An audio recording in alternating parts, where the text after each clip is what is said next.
Cybersecurity is an issue that concerns us all in many areas of our lives, including real estate, as it should. In today's Realty Rant, Vince Curie and attorney Rob Gingers are here to discuss how buyers and sellers can be protected during the transaction process. Good morning, gentlemen. Good morning. Hard to concentrate with the deliciousness floating in the air here. You never know what you're going to get when you come into our studio.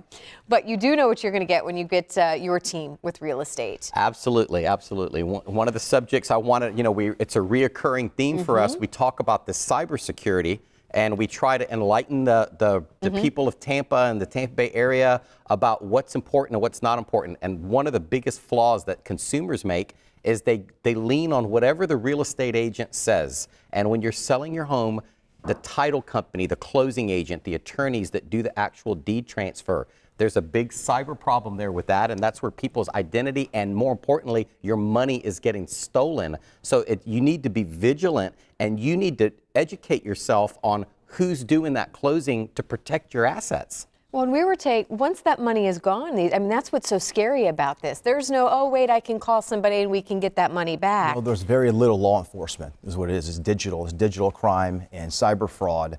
And I do business development for Title and Abstract, and we've done over 70,000 transactions with zero cyber fraud. So as far as I know, we've not lost anybody's money in over 20-something years. Well, so and it's a big before deal. we got started, though, I said, okay, realistically, how much of this is going out? And you said just last year alone, it's in the billions. It's billions of dollars that are lost through cyber fraud, and that's just the empirical money. Not to mention the loss of reputation. You've got some type of intellectual properties that have been stolen. It's hard to get all that back. So it's hard to put a complete empirical number on the exact loss of it, but it's just a huge problem. It's just a worldwide problem, and they're staffed, they're funded, they're disciplined, and they're sophisticated. So it's really helpful when you're on page 1 of your contract and they're listing down there who's going to handle the money, who's going to handle the coverages and the legal issues.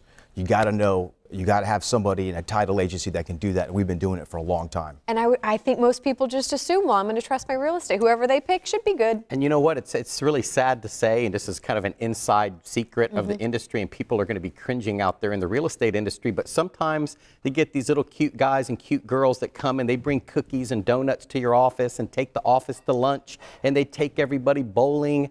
And that's why they use that company for the closings. They're not worried about the security. It's more of a, hey, they're fun and they're cool and we go to lunch with them for free. So let's send, hey, wake up, ask some questions. You need to know the company. You need to know the background of these companies, because like we talked about before we rolled the segment, when the money's gone, it's gone. It's not like, oh, there's a bank that's going to back you up. That title company can file bankruptcy. Your money's gone. There's no chance you're going to get that money back. So what are those measures that you do to protect money? What should we be asking and making sure the title company does? Well, I know what we do as Title and Abstract Agency of America. We have policies and procedures, tons of policies and procedures, and we also train our own employees on how to protect that. Changing passwords, don't leave passwords available, encryption, email encryptions. They want to steal some of the different emails that come through. Is it mostly going through email when you're giving away sensitive information through email?